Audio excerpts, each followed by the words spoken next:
एक ठंडी सर्द शाम थी। चारों तरफ घना अंधेरा फैल चुका था।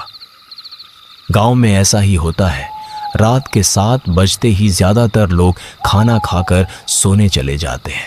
गांव के बिल्कुल बीचों बीच संतोष काका का घर था। घर के अंदर मनोज चिंतित हालत में बैठा हुआ था। उसकी उम्र लगभग 26 साल हो चुकी थी, लेकिन वह अब भी बेरोजगार था। कुछ देर बाद संतोष काका घर पहुंचे और गुस्से में सीधे मनोज के पास आ गए। निकल जा मेरे घर से। मैं तुझे यहाँ एक पल भी और नहीं देखना चाहता। आवाज सुनकर मनोज की माँ घर से बाहर निकल आई। दिन भर घर पर पड़ा रहता है, न कोई कमाई न कोई काम धंधा। अरे, आप इतना गुस्सा क्यों हो रहे हैं? तुम चुप करो गीता, तुम्हारी वजह से ही ये बिगड़ गया है। खाते खाते भैंस जैसा हो गया है। ये सब सुनकर मनोज का गुस्सा फूट पड़ा। वह बिना कुछ कहे घर से बाहर निकल गया। उसकी मां ने उसे रोकने की कोशिश की, लेकिन मनोज नहीं रुका। तब रात के 9 बज चुके थे। बाहर कड़ाके की ठंड पड़ रही थी। मनोज चलते चलते गांव से बहुत दूर निकल आया। दुखी होकर वह अपने आप से बुदबुदाने लगा। मैं कोशिश तो कर रहा हूं नौकरी पाने की, लेकिन इस जमाने में क्या नौकरी मिलना इतना आसान है? पापा कुछ नहीं समझते। शायद मैं उनके लिए सिर्फ एक बोझ हूं। मनोज चलते चलते एक सुनसान रास्ते पर पहुंच गया। चारों तरफ घना अंधेरा छाया हुआ था। वह खुद से बोला, इतनी रात को मैं कहां जाऊं? ऊपर से इतनी ठंड। अगर ऐसा ही रहा तो सुबह तक मेरी कुल्फी जम जाएगी। यह सोचकर वह आगे बढ़ ही रहा था कि अचानक सामने एक खूबसूरत जवान लड़की खड़ी दिखाई दी। मनोज चौंक गया। तभी उस लड़की ने आवाज लगाई, कहाँ जा रहे हो इतनी रात को? मनोज ने उसके साथ घटी सारी बातें उसे बता दी। लड़की ने गंभीर होकर कहा, तुम्हारे बाप ने ये अच्छा नहीं किया। जैसे भी हो, है तो वही तुम्हारे बाप। यह सुनकर मनोज की आंखें नम हो गईं।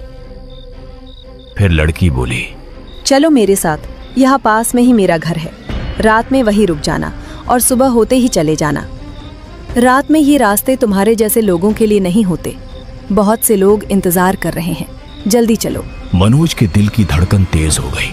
उसने घबरा कर पूछा, इंतजार? कौन लोग? लड़की ने उसकी बात अनसुनी कर दी।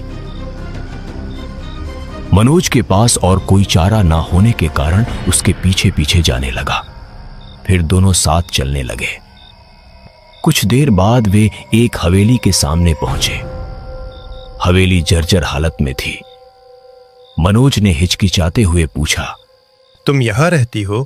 लड़की ने कुछ नहीं कहा और चुपचाप हवेली के अंदर चली गई। मनोज भी हवेली के अंदर चला गया।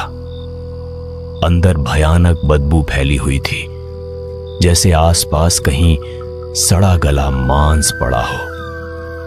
मनोज को थोड़ा अजीब लगा, लेकिन और कोई चारा न होने के कारण वह वहीं पड़े एक पुराने बिस्तर पर लेट गया। बिस्तर पर लेटते ही कब उसकी आंख लग गई, उसे पता ही नहीं चला। रात के करीब 11 बज चुके थे। अचानक एक आवाज आई। मनोज की आंखें खुल गईं।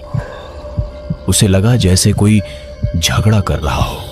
वह डरते डरते उठा और हवेली के अंदर झांक कर देखा और उसका पैर वहीं जम गया। हवेली के बीचों बीच 3 पिशाच आपस में लड़ रहे थे। पहला पिशाच गुर्राया, उसका सिर मैं खाऊंगा। नहीं, मैं तुझे उसका सिर नहीं खाने दूंगा। तभी मनोज की नजर उस लड़की पर पड़ी जिसके साथ वह हवेली में आया था। लेकिन अब वह लड़की नहीं रही थी। वह एक भयानक चुड़ैल में बदल चुकी थी। उसने डरावनी हंसी के साथ कहा, अरे लड़ाई मत करो, मिल बांट कर खाएंगे, ठीक है? यह सुनते ही मनोज के होश उड़ गए। वह पलटा और पूरी ताकत से वहां से भागने लगा। जैसे ही वह हवेली से बाहर निकला, चारों तरफ घना अंधेरा छाया हुआ था। ठंडी हवा उसके चेहरे से टकरा रही थी और उसके कानों में उसकी अपनी तेज सांसों की आवाज गूंज रही थी।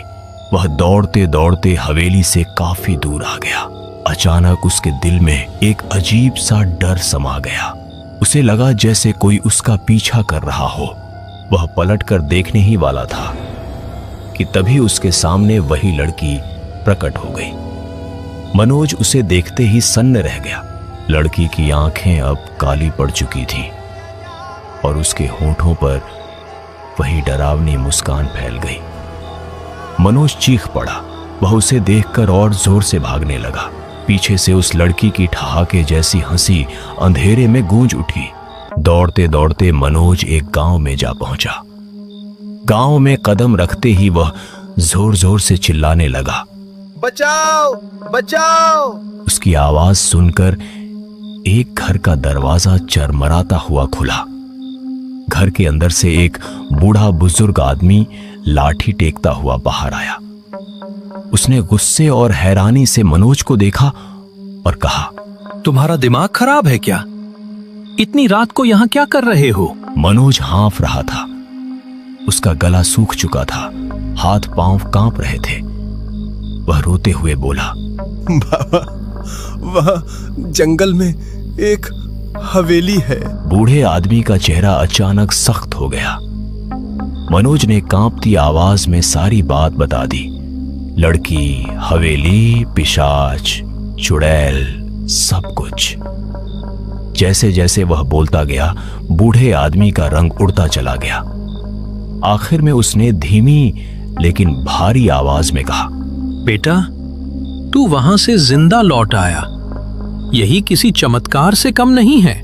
बाबा, वो लोग क्या थे? बूढ़ा आदमी चारों तरफ देखकर फुसफुसाया, शैतानी साएं जो बरसों से उस हवेली में रहते हैं। चलो घर के अंदर चलो, सब बताता हूं। जैसे ही दोनों घर के अंदर गए और कुछ देर बातें कर रहे थे, तभी बाहर से किसी ने जोर जोर से दरवाजा खटखटाया।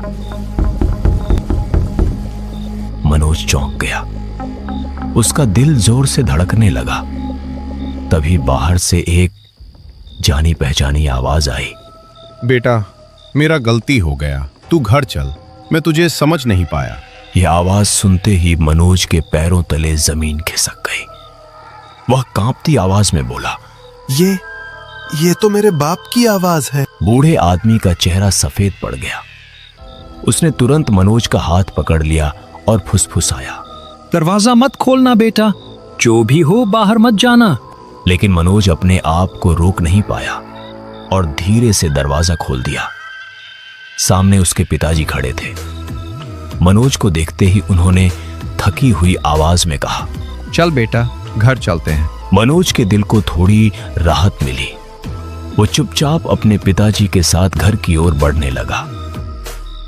दोनों मुश्किल से कुछ ही दूर गए थे कि अचानक मनोज के मन में एक अजीब सी बात गूंज उठी। अरे, मैंने तो पिताजी को बताया ही नहीं था कि मैं यहाँ हूँ। फिर इन्हें कैसे पता चला? उसका दिल जोर से धड़कने लगा। वो ये सवाल पूछने के लिए पीछे मुड़ने ही वाला था। तभी उसके कानों में पीछे से एक भारी और खुरदरी आवाज गूंजी, कहाँ भाग कर जाएगा?